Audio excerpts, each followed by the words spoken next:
नमः सिद्धेभ्यः। नमः श्रीवर्धमानाय निर्धूतकलिलात्मने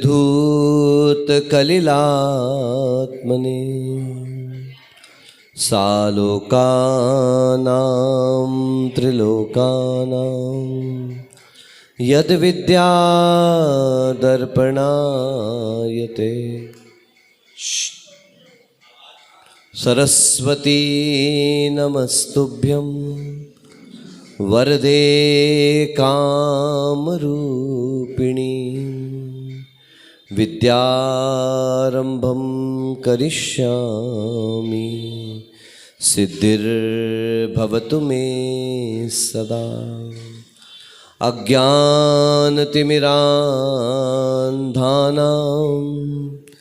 ज्ञानाञ्जनशलाकया चक्षुरुन्मीलितं येन तस्मै श्रीगुरुवे नमः।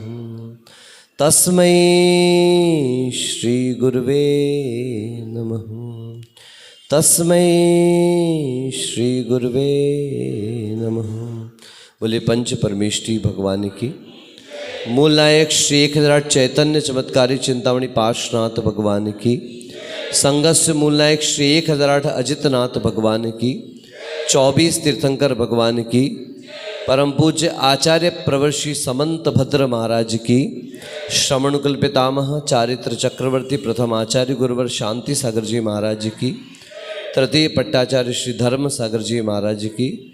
पूज्य आचार्य प्रवर श्री अभिनंदन सागर जी महाराज की। समाधि साधक सरल मना आचार्य विपुल सागर जी महाराज की। साक्षात विराजमान आचार्य भद्र बाहु सागर जी महाराज की। अहिंसा परमो धर्म की द्वादशांग जिनवाणी माता की।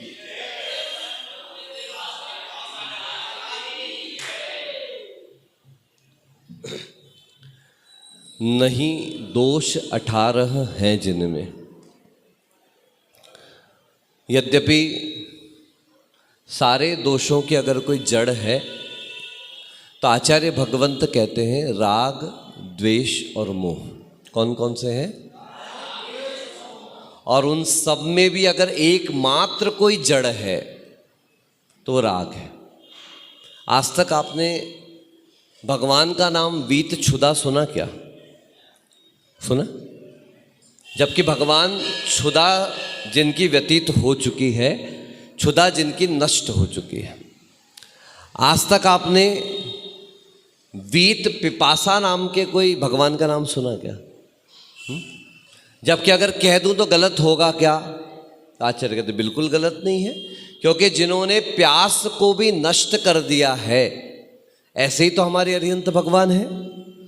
अगर मैं वीत जन्म कहूं तो कोई गलत तो है नहीं।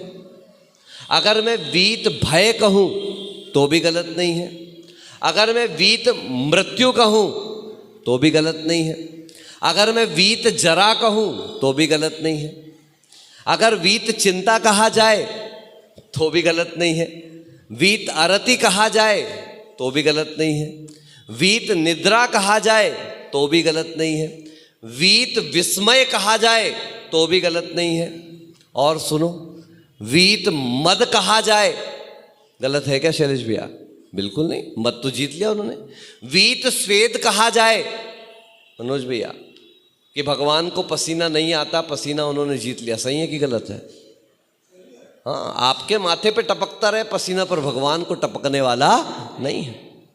वीत खेद भी कह दूं तो आचार्य भगवंत कहते हैं आप जितनी चीजों को जीतना है सबके नाम लिख लीजिएगा, लेकिन उसके बाद भी विश्व में, शास्त्रों में, आगम में, सर्वज्ञ की वाणी में अगर जिनेंद्र भगवान का कोई सबसे ज्यादा और प्रमुख प्रचलित नाम है तो क्या है? वीतराग नाम है। क्या नाम है बोलो? मतलब सारे नामों पर एक नाम भारी पड़ रहा है, वीतराग। क्यों कहा जा रहा है? इसलिए कहा जा रहा है, दौलत राम जी छैडाला में कहते हैं, यह राग आग दहे सदा ताते समामृत से चिर भजे विषय कषाय अब तो त्याग निज पद बेय। ये अपने आप से प्रश्न करना है। वही दौलत राम जी लिख सकते थे, द्वेष आग दहे सदा। कभी मन में विचार करना, जलता हुआ क्या दिखता है, राग दिखता है कि द्वेष दिखता है? द्वेष दिखता है। जरा सा किसी के प्रति मन में विकार आ जाए, संकल्प विकल्प आ जाए, चेहरे पर दिखना प्रारंभ हो जाता है साहब। जरा से ऊपर नीचे हो जाए, हमारे चेहरे के हाव भाव बदल जाते हैं। यानी कि द्वेष तो हमारे चेहरे से, हमारे हाव भाव से, हमारे तन बदन से क्या हो जाता है, प्रदर्शित हो जाता है। फिर राग को जीतने वाला ही प्रमुखता से क्यों कहा जा रहा है? तब आचार्य भगवंत कहते हैं कि अगर दुनिया में सारे दुखों की कोई जड़ है तो वह एकमात्र राग है। विचारणीय तथ्य है। अमित गति महाराज, नाम सुना होगा, आचार्य अमित गति महाराज ने भावना द्वात्रिंशतिका नाम का एक छोटा सा लघु का एक ग्रंथ लिखा है। भावना 32 जिसको कह सकते हैं अपन लोग, इसको सामायिक पाठ भी कहते हैं। भावना द्वात्रिंशतिका में 33 कुल पद हैं, 32 तो मुख्य पद और एक एक्स्ट्रा, उसका गुणगान करता हुआ प्रारंभ से प्रारंभ करते हुए किस प्रकार की भावनाएं एक ज्ञानी को, ध्यानी को भानी चाहिए। सत्वेषु मैत्रीम गुणेषु प्रमोदम क्लिष्टेषु जीवेषु कृपा परत्वम, कि सत्वेषु मैत्रीम सभी प्राणियों के प्रति मेरा मैत्री का भाव हो, गुणवानों के प्रति मेरा प्रमोद आदर भाव हो, क्लिष्टेषु जीवेषु कृपा परत्वम माध्यस्थ भावम विपरीत वृत्तो, जो संसार के दुखी प्राणी हो उनके ऊपर करुणा का भाव हो, और जो विपरीत मार्ग पर चलने वाले हैं उनके प्रति मेरा माध्यस्थ भाव हो। ऐसे करते करते करते करते जब अंत आता है, तब अंत की कुछ गाथाओं से पूर्व वो कहते हैं, संयोग तो दुख मनेक भेदम यतोष्णुते जन्म वने शरीरी ततस्त्रिधासौ परिवर्जनीयो या सुना निर्वृतिमात्मनि नाम। कि अगर संसार में कोई दुख है तो संयोग है। बोलो क्या है? महाराज जी आज पहली बार उल्टी बात सुनने को मिल रही है। अभी तक तो हम ये सुनते थे कि बिछड़ने से दुख हो जाता है, विरह से दुख हो जाता है, वियोग से दुख हो जाता है, ये जुदाई दुख दे देती है। मगर ये तो आज पहली बार हम सुन रहे कि मिलन दुख देता है। तो हाँ, आचार्यों ने स्पष्ट कहा है, अगर वियोग की जड़ है तो क्या है? संयोग है। कहीं ना कहीं संयोग हुआ था इसलिए वियोग हो रहा है, और संयोग सुख दे रहा था इसलिए वियोग आपको दुख भी दे रहा। वरना रेलवे स्टेशन पे खड़े हो जाओ, सैकड़ों लोग उस ट्रेन से आते हैं, सैकड़ों लोग उस ट्रेन से जाते हैं, सैकड़ों लोग उस प्लेटफॉर्म पे उतरते हैं, सैकड़ों लोग उस सीढ़ियों को पार कर जाते हैं, सैकड़ों लोग आपकी आंखों के सामने इस गया स्टेशन से विदाई ले लेते हैं। लेकिन आपको ना तो किसी के जाने से आंखों में अश्रुधारा बहती है और ना किसी के आने से बढ़िया हाहाकार प्रसन्नता होती है। क्यों? क्योंकि आपका उससे कोई संयोग था ही नहीं। दुख वहां होता है जहां पर वियोग होता है। दुख वहां होता है जहां पर हम लोगों का वियोग तब हुआ है जब किसी का हमारा क्या हो चुका है? संयोग हो चुका। इसलिए बंधुओं, आचार्य भगवंतों ने सारी झगड़े की जड़ बताई है संयोग यानी कि राग को। पूज्य आचार्य महाराज जब हम लोग बिल्कुल नए नए इस मार्ग पर आए थे, तब आचार्य महाराज हमेशा कहते थे, बेटा कमरे में अपना पाटा उस जगह पर लगाना, क्या बोलो, जहां से दरवाजा दिखाई ना देता हो। क्यों? बहुत बड़ा कारण है कि दरवाजे के सामने अगर पाटा लगा तो रास्ते से निकलने वाला हर व्यक्ति दिखेगा, आता जाता व्यक्ति पर आपकी नजर पड़ेगी, और आप जिस परिचय से बचने के लिए यहां पर आए हो, दृष्टि बार बार बाहर की तरफ चली जाएगी। इसलिए पहला पुरुषार्थ आपको क्या करना पड़ेगा? अपनी आंखों को बंधन करो। गुरुदेव बड़े अच्छे अच्छे सूत्र देते थे, आंखों को बंधन, बोलो फिर से बोलो, पेट को लंघन और पैर को मर्दन। यदि मन कहीं भटक रहा है तो उसकी जड़ है आंखें। आंखों ने कहीं इधर उधर कुछ देख लिया है, इसलिए आंखों का सबसे बढ़िया इलाज क्या है? आंखों को बंधन दे दिया जाए। पेट को क्या दे दिया जाए? बोलो ना, लंघन। आप लोग क्या करते हो? ये औषधि खिला दो, ये परहेज करवा दो, ये औषधि खिला देते हैं। सुनो, पेट गड़बड़ चल रहा है, दही खिचड़ी खिला दो, ये चल रहा है, आज केला खिला दो। आचार्य महाराज कहते हैं इधर उधर की चीजें खिलाने की बजाय अगर एक दिन तुम पेट को ठिकाने लगा दो, क्या कर दो? ये खिला खिला के ही तो बिगड़ा है, इसलिए अब खिलाने की बजाय उसको पता है अगर मैं बिगड़ भी जाऊंगा तो भी ये बापड़ा मानने वाला नहीं है। नहीं बिगड़ा था तो बाटी खिला रहा था, और बिगड़ जाता है तो दाल चावल, दही चावल, केला और ये और वो खिलाने लगता है। मतलब ये किसी भी परिस्थिति में मुझे खिलाएगा जरूर, तो पेट भी जो है अपनी अकड़ के साथ रहता है।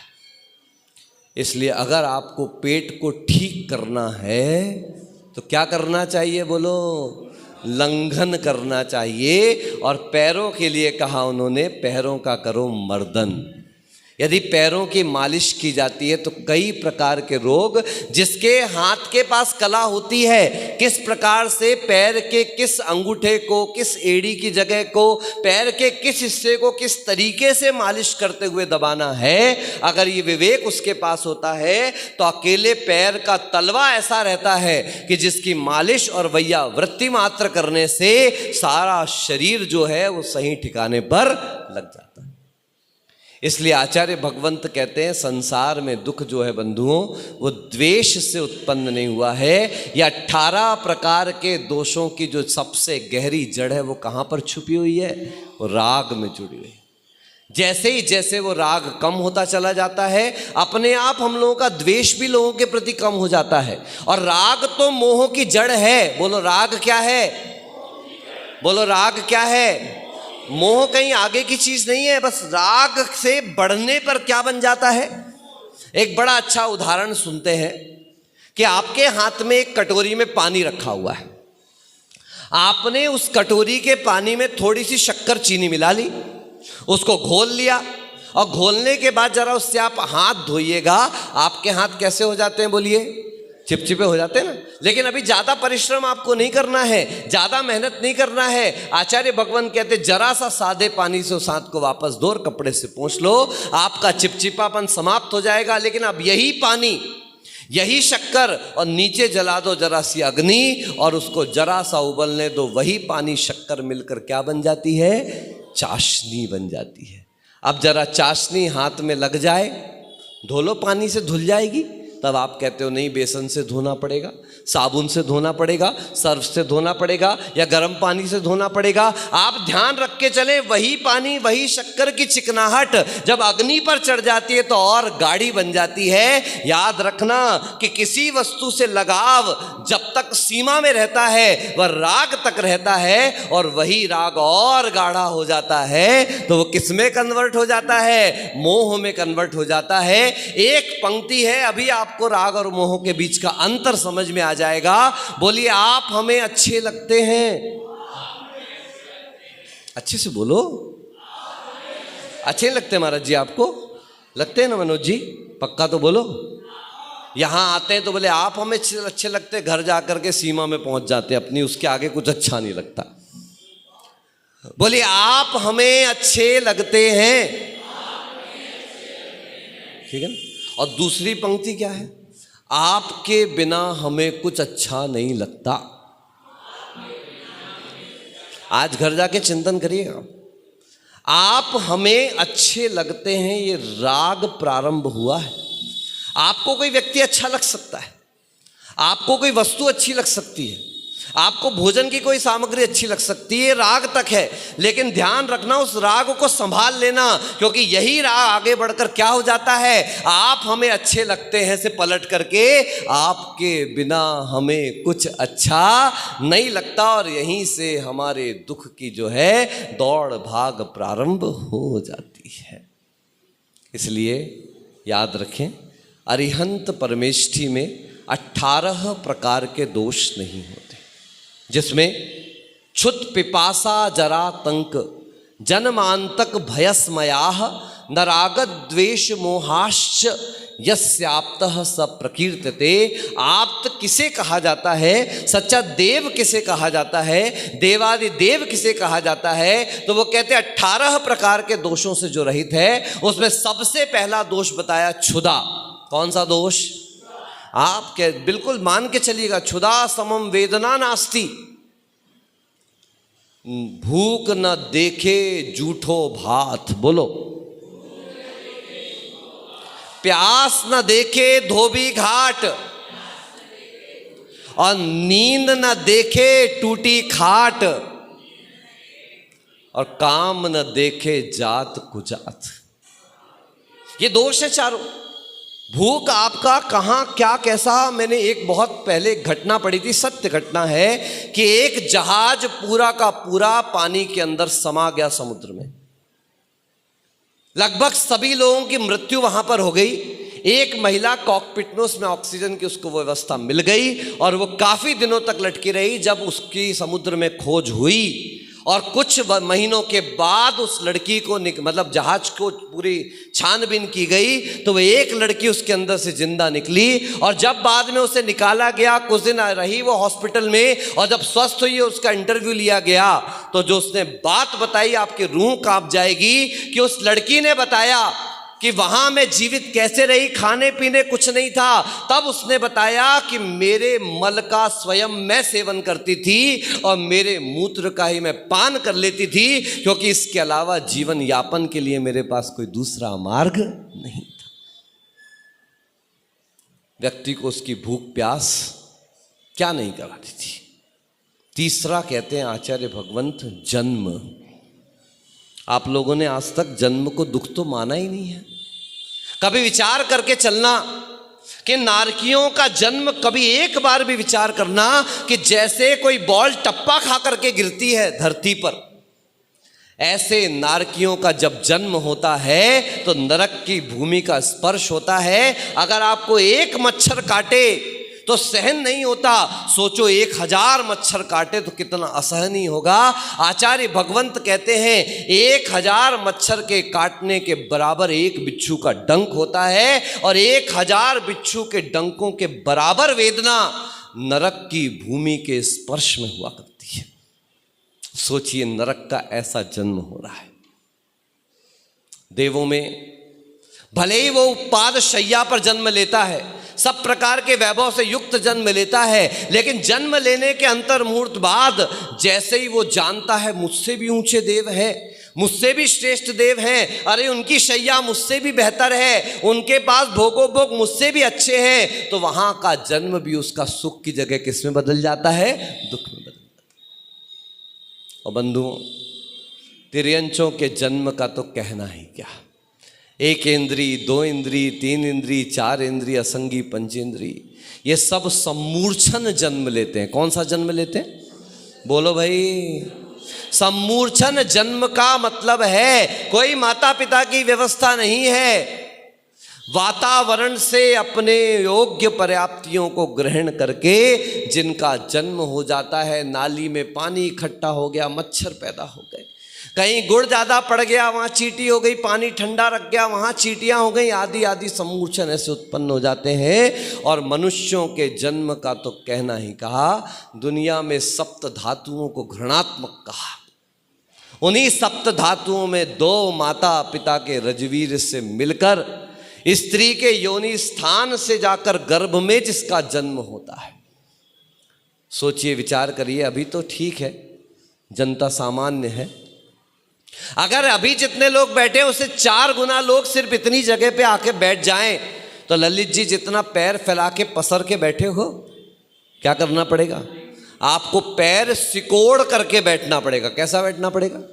तो भी आपको इतना तो कभी नहीं सिकोड़ना पड़ेगा जो गर्भ में जन्म।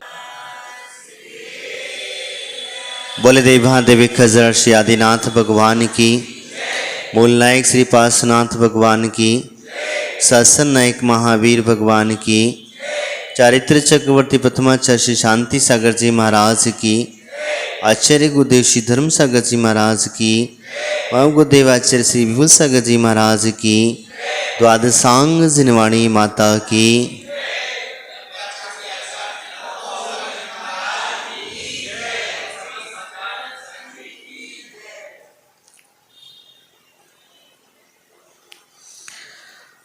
बहिरात्मा, अंतरात्मा और परमात्मा।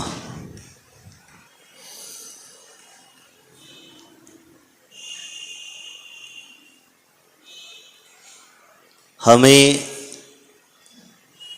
बहिरात्मा से अंतरात्मा और अंतरात्मा से परमात्मा का मार्ग कई बार प्राप्त होता है, लेकिन हम उसका सदुपयोग नहीं कर पाते हैं। कई बार पारस पत्थर मिला, लेकिन आपने अपने स्वर्ण बनाने के लिए लोहे की तरह बन करके उससे घिस लिया होता, स्पर्श हो गया होता, तो आप कभी के सोना बन गए होते। इसीलिए कहा जाता है कि वास्तविकता में कई निमित्त कारण बन जाते हैं। कई बार ऐसा निमित्त मिला, लेकिन भाव भी बने, लेकिन घर ना छोड़ सके। हमने जब तक बाह्य की क्रिया में डूबे रहे, बाहर ढूंढते रहे, तब तक कैसे होगा, संभव नहीं है। तो इसीलिए वो कहते हैं कि वास्तविकता में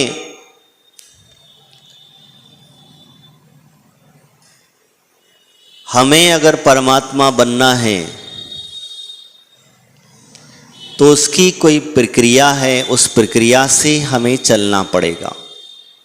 और अगर उस प्रक्रिया से हम चलेंगे तभी जाकर के हम उस परम पद को प्राप्त कर पाएंगे। कहीं आपके कहने से मुझे मोक्ष फल प्राप्त आए, फलम न पामती स्वाहा चढ़ाने से आप अर्घ चढ़ाते हैं, अनर्घ पद प्राप्त आए, अर्घ्यम न पामती, तो अनर्घ का पद जो है प्राप्त हुआ। अष्टकर्म का नाश करने के लिए हमने धूप चढ़ा दी, लेकिन क्या कभी हमारी धूप से 8 कर्म नष्ट हुए? तो फिर क्यों चढ़ाते हो बेवकूफ? तो एक प्रक्रिया कही जाती है।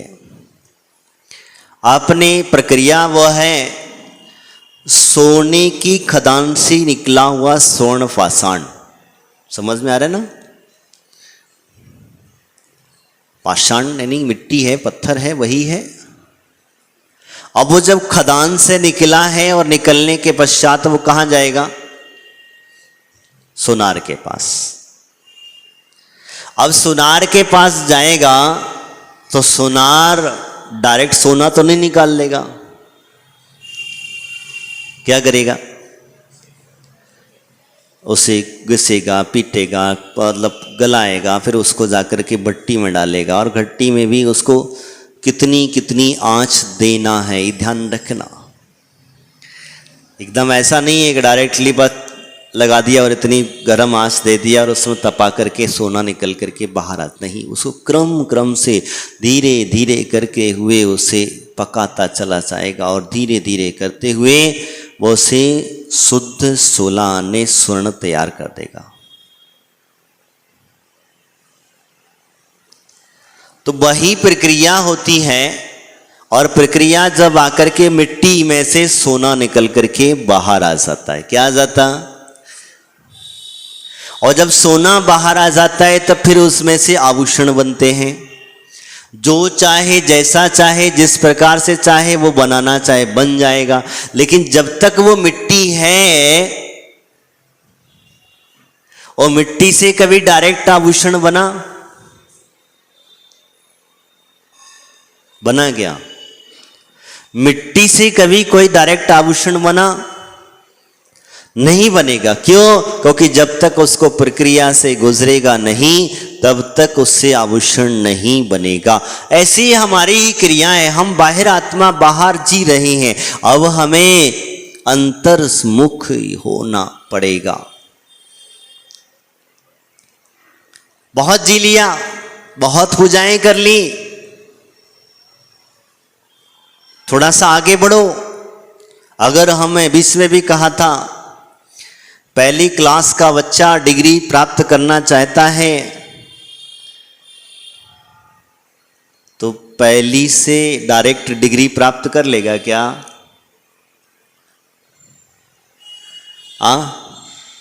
नहीं करेगा। और अगर मान के चलो वो पहली क्लास में पढ़ रहा है और वो कहे कि मैं पहली क्लास नहीं छोड़ूंगा, पहली क्लास नहीं छोड़ूंगा, मेरा क्लास में इससे बहुत ज़्यादा मोह है, मेरे इसमें दोस्त हैं, सब हैं इनके साथ, इसलिए मैं इसको नहीं छोड़ूंगा, तो क्या वो दूसरी क्लास में जाएगा, तीसरी में जाएगा, चौथी में जाएगा? नहीं जाए। क्यों नहीं जाएगा? क्यों नहीं जाएगा? क्योंकि वो छोड़ा ही नहीं, और जब तक छोड़ेगा नहीं तब तक क्या होगा? नहीं जाएगा। यही कारण होता है कि हम भी क्या करते हैं, जैसे आपने बाल बोध पढ़ लिया, क्या पढ़ लिया? बाल बोध का पहला भाग पढ़ा, अच्छा लगा, अब कहीं किसी ने कहा भैया दूसरा भी पढ़ लो, तो कहता नहीं यार, पहले में जो मजा है वो दूसरे में। जिसको दूसरा अच्छा लगा वो कहता तीसरा पढ़ लो।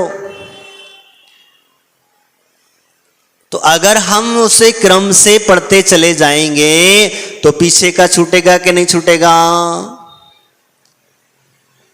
आप लोग इतनी उम्र हो चुकी है, किसी की 40, किसी की 45, किसी की 50, किसी की 60, आप पहली क्लास में जो पढ़े थे वो याद है आपको? याद है?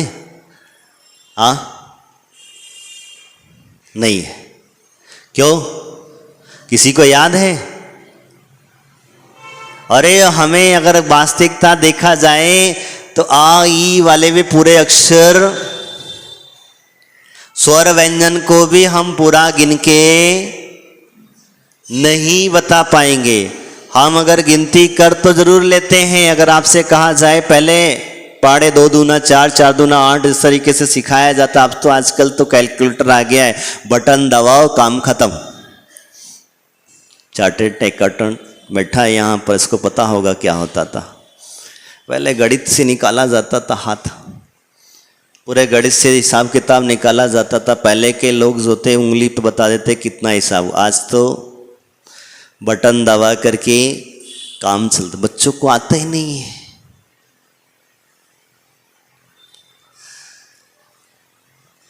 तो यही कारण है कि हमें उस परम पद को प्राप्त करने के लिए हमें पहले बहिरात्मा से अंतरात्मा बनना पड़ेगा। तो उसमें क्या हो जाएगा? बहिरात्मापना छूट जाएगा, स्वाभाविक चीज है। और जब स्वाभाविक छूट जाएगी तब उसके लिए हमारे आचार्य भगवंत कहते हैं कि इसके लिए छोड़ना ऐसी जगह नहीं छूटता है। कहाँ छूटता? तो कहते क्षेत्र काल भाव भव आदि का परिवर्तन होता है। होता है कि नहीं होता? कितने परिवर्तन कहे? 5 परावर्तन, जिसको कहते हैं हम लोग क्षेत्र, क्या हुआ? क्षेत्र काल भाव नहीं, एक चीज बोला द्रव्य। मैं वो सुनना चाहे, क्या सोच रहे, छोड़ रहे हैं आप? वो डायरेक्टली क्षेत्र के बाद में द्रव्य, क्षेत्र, काल, भाव और भाव, क्या हुआ? ये 5 परावर्तन हुए। द्रव्य का परिवर्तन होगा कि नहीं होगा? परावर्तन होगा ना। हमारे द्रव्य का प्रत्येक क्षण परावर्तन हो रहा है। हो रहा है कि नहीं हो रहा? आप मनुष्य पर्याय में हैं, मनुष्य पर्याय में रह करके भी आपके द्रव्य का मनुष्य परिवर्तन हो रहा है कि नहीं हो रहा? आप जब बचपन में थे, माँ की कोख से बाहर आए थे, तब आपकी परव देखना, उससे बड़े हुए फिर देखो, और बड़े हुए फिर देखो, जवान हुए फिर देखो, और धीरे धीरे करके आपके शरीर पर झुर्रियाँ पड़ना प्रारंभ हो गई। प्रत्येक क्षण परावर्तन हो रहा है। हो रहा है कि नहीं हो रहा? हो रहा है ना? तो फिर अब क्यों क्या सोच रहे हो? बस सोच यही रहे हैं कि परावर्तन हो तो रहा है, लेकिन दिख नहीं रहा है कैसे परिवर्तन हो रहा है। वो परिवर्तन को देखने की जरूरत नहीं है, उसे तो महसूस करने की जरूरत है। और इसी परिवर्तन से ही हमारे अंदर में बोध होना चाहिए, हमें ज्ञान होना चाहिए। अरे मेरा शरीर धीरे धीरे करके बढ़ता चला जा रहा है। एक बार एक ऐसी घटना हुई, शरीर की बात चली तो एक मुनिराज एक श्रावक से कहे, बेटा संसार में कुछ सार नहीं है, कुछ आत्म कल्याण कर लो, मोक्ष मार्ग पर चलो। तो जब मोक्ष मार्ग पर चलने की बात हुई और बात जब चलने लगी तो चलते चलते समय उसने कहा, महाराज विचार तो बन रहा है। कब तक? विचार तो बन रहा है, लेकिन अभी मैं कौन हूं? नहीं, अकेला हूं। समझना बात को। क्या हुआ? अभी मैं अकेला हूं, एक हाथ कोई साथी मिल जाए तो बहुत अच्छा होगा। विचार है लेकिन साथी मिले तो बहुत अच्छा है। उसने कहा ठीक है, देख लो, विचार कर लो। साथी किसी का कोई रहता नहीं है, और ना साथी है ना साथी रहेगा। आज भी तुम जिस साथी की खोज में लगे हुए हो, वो साथी तुम्हारा परमानेंट नहीं है। उसकी बात कुछ समझ में आई। भाव बन रहे थे। इतने में घर गया और घर जाकर के देखा कि एक लड़की वाले सुंदर सी कन्या लेके घर पे बैठे हुए थे। क्या हुआ? भाव अभी महाराज के पास में था। महाराज ने उसे संबोधन दिया कि भैया आत्म कल्याण कर लो, समय का कोई भरोसा नहीं है, दिन प्रतिदिन परिवर्तन हो रहा है। अभी आप जवान हो, आप अभी नया खून है, और नए खून में धर्म ध्यान आदि अच्छे से ध्यान रखना। नया खून जब तक रहता है तब तक आपका धर्म ध्यान बहुत अच्छे से हो जाता है, और जैसे जैसे शरीर शिथिल पड़ता चला जाता है, फिर मात्र फॉर्मेलिटी पूरी करता जाता है। फॉर्मेलिटियां हैं। घर गया, घर पहुंचा, और पहुंचने के बाद में देखता क्या है कि एक लड़की, सुंदर सी लड़की थी, और घर वाले उसी का ही इंतजार कर रहे थे कि आ जाए, उसे लड़की दिखा दी जाए। देखा, इधर तो महाराज के पास बात करके आया था कि भावना बना करके आया था। घर जाकर के पहुंचा तो भाव चले गए, छूट गए। अब वो लड़की देखने के बाद में घर वालों ने कहा, बेटा देख, ये लड़की तेरे लिए आई है, शादी करने की इच्छा है इसकी, और तेरे से ही शादी करना चाहती है। दूसरा कोई इसे पसंद नहीं आ रहा, तो कहीं देख लिया गया इसलिए इसे। अब वो यही होता है, आगे चल कर के वह दोनों की शादी हो जाती है। शादी की शादी तो नहीं हुई, पक्का हुआ था,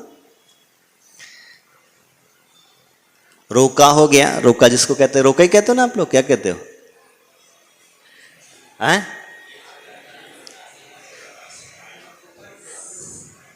जो भी है वो हो गया, और होने के पश्चात होता क्या है, उसमें आगे वापस वो महाराज के पास खुशी के मारे पागल की तरह आया। क्या हुआ? महाराज के पास आया और महाराज से कहा, महाराज एक साथी मिल गया मुझे। बोले हैं? अब वो ये नहीं कहा, देखो मुझे साथी मिल गया, मैं साथी ढूंढ रहा था, मुझे साथी मिल गया है। तो बोले अच्छा बताओ भैया कौन सा साथी मिला? तब उसने सारी घटना बताई। घटना बताते समय उसने कहा, अब तू गया काम से। क्या हुआ? अभी सिर्फ रोका हुआ है, रोका यानी कि इस दोनों का संबंध नहीं हुआ है। अब तू गया काम से, बोले अच्छा। फिर कुछ दिनों के पश्चात उसकी सगाई हो गई। क्या हुआ? कुछ दिनों के पश्चात उसकी सगाई हो गई। तो उससे कहे, बोला अब तू धर्म से गया है। महाराज कुछ समझे, वो व्यक्ति चक्कर में पड़ गया। मैंने तो साथी ढूंढा है धर्म ध्यान करने के लिए और तुम कह रहे हो धर्म से गया। बोले हाँ गया, धर्म से गया। बड़ा चक्कर में पड़ा बेचारा, क्या करे। धर्म ध्यान से गया। अब तो वो कहला महाराज अब तो गया। बोलेगा कि महाराज के वचन थे और महाराज के अब आगे थोड़ा सा और बड़ा आगे चल करके शादी की तारीख निकल गई। किसकी? शादी की तारीख निकल गई। और जैसे ही तारीख निकली वैसे ही महाराज ने कहा अब तू मुझसे भी गया। वो बेचारा चक्कर में पड़ गया कि बात क्या है आखिर। उसने जैसे ही तारीख निकली बोले मुझसे भी गया, और तारीख की चिट्ठी देने के, क्योंकि वो महाराज के पास चढ़ाने के लिए आया, तब तो मुझसे भी गया बोले। अब आगे बढ़ा, आगे बढ़ करके जैसे ही शादी हो गई और शादी होने के पश्चात वो पहली बार मंदिर आया और महाराज के दर्शन करे। और दर्शन करने के पश्चात में महाराज से कहा देखो महाराज जी मैं साथी ले आया हूं। तो बोले अब तू माता पिता से भी गया। समझ में आया कुछ? जितने शादीशुदा बैठे समझ गए होंगे क्या कह रहे हैं महाराज।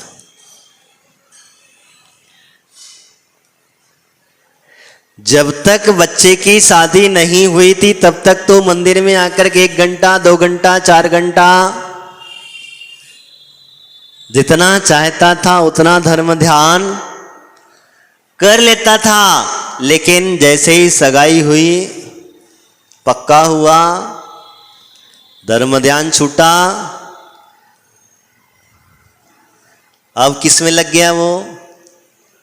आज का तुम्हारा नया जमाना है, मोबाइल। जैसे ही पक्का, जितना समय वो महाराज की सेवा में देता था, जितना समय वो धर्म ध्यान में देता था, जब जाकर के महाराज के पास चर्चा कर लेता था, अब वो कहता है कि वहां से भी मोबाइल में अपना व्यस्त हो गया। यही कारण है।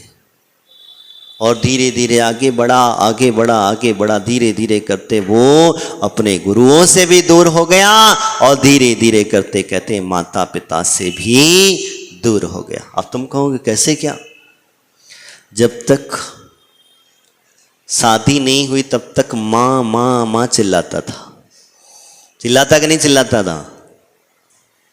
जब तक बच्चे की शादी नहीं हुई तब से पहले घर में घुसते ही माँ को आवाज लगाता था, अपने पिता को आवाज लगाता था। घुसते ही पहले माँ को, क्योंकि पिता को तो बाद में आवाज लगा, लेकिन माँ को आवाज लगाता था। लेकिन जैसे ही शादी हो गई, माँ दूर हो गई, सबसे पहले घुसते ही किसको आवाज लगाया जाता है? सबसे पहले अपनी धर्म पत्नी को आवाज लगाता, अरे ओ सुनती हो कि नहीं, कहाँ हो? ऐसा कहाँ हो जाता है। और सीधा घुस करके वो अंदर, माँ बैठी हुई है बाहर, बेटे से पूछ रही है कि बेटा कैसे हो, कहाँ हुआ क्या नहीं। वो माँ को इन और करके सीधा जा करके स्थितियां वही हुई तो मैं आपसे चर्चा कर रहा था द्रव्य परिवर्तन की। और द्रव्य का परिवर्तन जब होता है तो प्रति क्षण चल रहा है, लेकिन हम उस द्रव्य परिवर्तन को समझ नहीं पा रहे। जब हमारा बुढ़ापा आ जाता है, हमारा शरीर काम करने नहीं लगता, तब उस समय पर भावनाएं भाते, अरे अब क्या करें, भगवान दर्शन नहीं मिल रहे। इसीलिए कहा जाता है जब समय मिला है, जिस समय आपके पास समय है, उस समय पर आपके पास योग्य द्रव्य है, योग्य क्षेत्र है। ध्यान रखना मैं जो कह रहा हूं, अगर आपका सही द्रव्य है, चलते फिरते हाथ पैर हैं, तो तीर्थ यात्रा कर लेना। कब करना?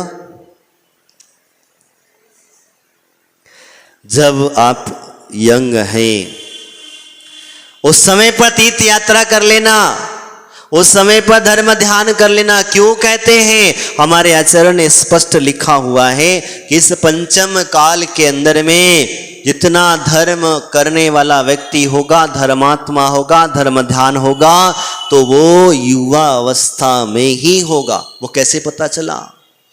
चंद्रगुप्त के सपने उठा करके देखो।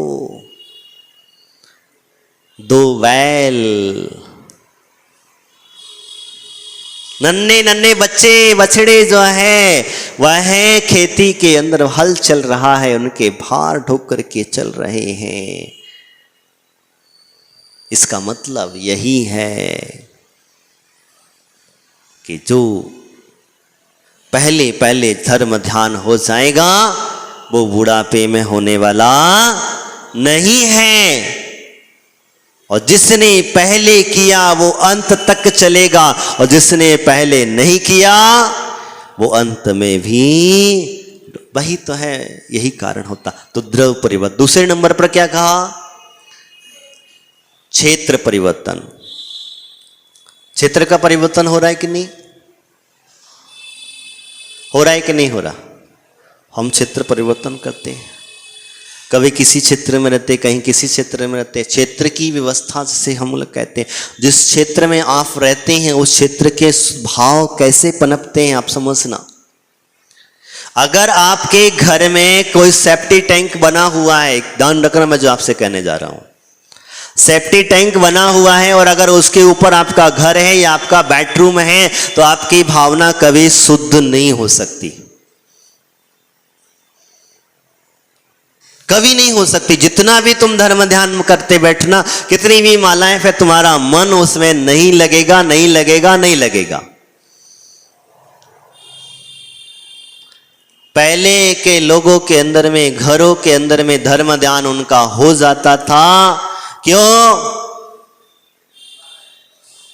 खाते घर में थे और निकालने बाहर जाया करते थे। लेकिन आज के युग में खाते बाहर हैं, क्या करते? निकालते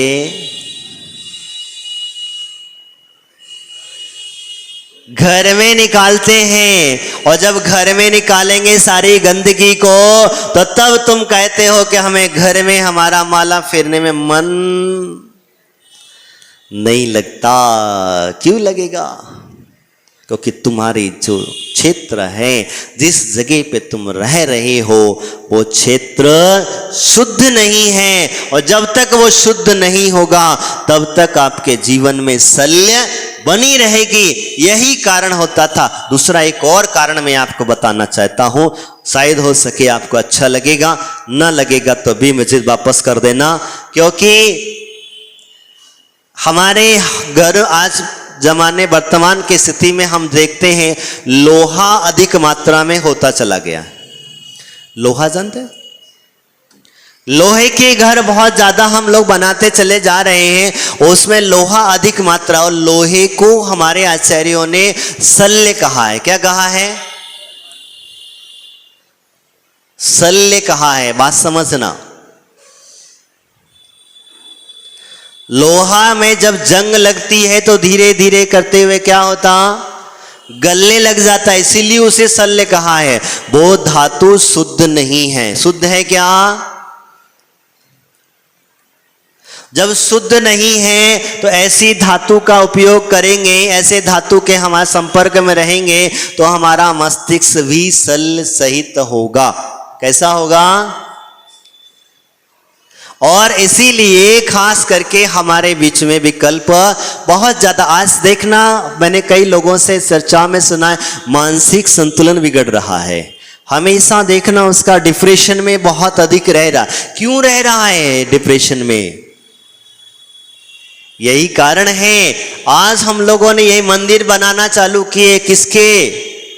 आरसीसी लोहा डाल डाल के भगवान को भी उस पर बिठा दिया गया, उसके नीचे भगवान को बिठा दिया गया।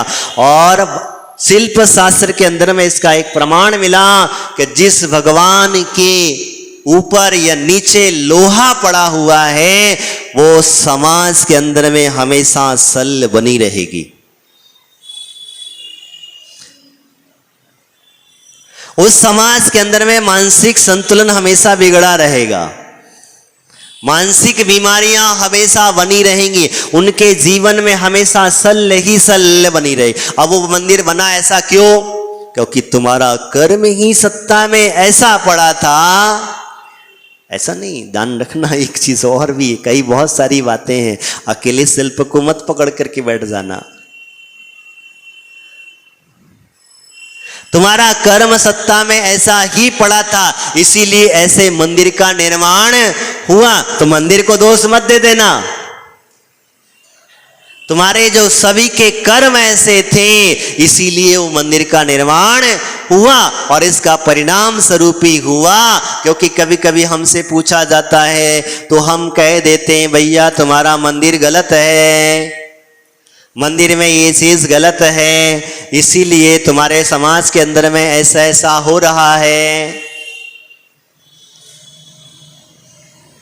तुम्हारा घर में अगर कोई चीज गलत है तो घर में कह दिया जाता तुम्हारी ये चीज गलत होने की वजह से घर का गलत हो। नहीं, ये क्यों निमित्त कारण बनते हैं? तो कहते तुम्हारे पूर्व पार्जित जो कर्म हैं वो सत्ता में जब उदय में आते हैं तो वैसा वैसा निमित्त कारण मिलता चला जाता है और उसका फल भी हमें भोगना पड़ता है, ये निश्चित है, इसे कोई रोक नहीं सकता। लेकिन पर संभव ऐसा तो नहीं है कि हम उसे रोक ना सके। हाँ, रुक भी सकता है, हम परिवर्तन कर सकते हैं, काट सकते हैं।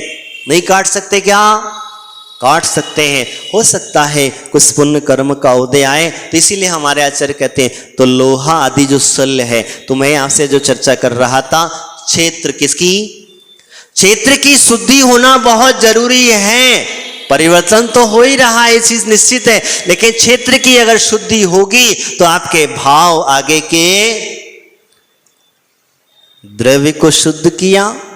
इसीलिए तो कहा जाता है जब पूजा करते हो, पूजा करते समय सामग्री को धो करके चढ़ाना। कैसे चढ़ाना? कैसे चढ़ाना?